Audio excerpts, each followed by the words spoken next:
Mike often encouraged me to write things I remember.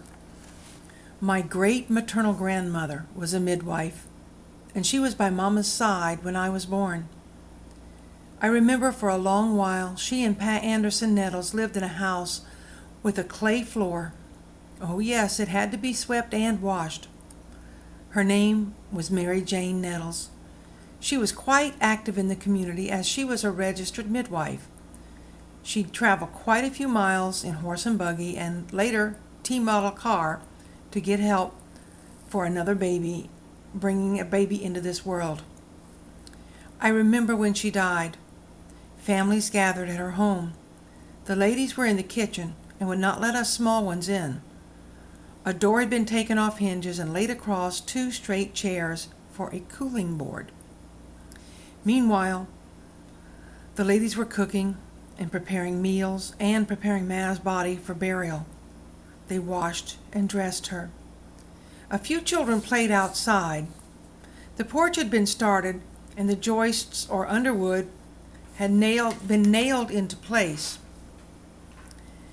The children, including me, were walking the underwood, with an occasional reminder from a parent, be careful.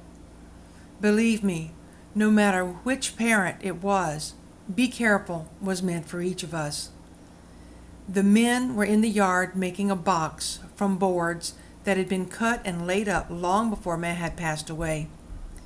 The families had trees cut as they got into years and had good hard wood laid up for their final resting box. All of a sudden, I saw a group of the men get into my daddy's A model, and I begged to go wherever the A model went. I didn't go. I had to return to walking the joists just as the other children. I went back into my mother, and she agreed I didn't have to stay outside. I think she had me sit down and shell peas, along with some other people. Later, it was explained to me the men had gone into town. They'd gone into Waldoboro to get felt cotton, padding, and white satin and decorative tacks to finish the insides of the box. The trip to Waldoboro now takes about 12 to 18 minutes. At that time, with no paved roads, the trip took half a day. Needless to say, the men were into the night finalizing the box. They used lanterns to see with. Well, I must have been asleep somewhere on the floor because I never saw the finished product.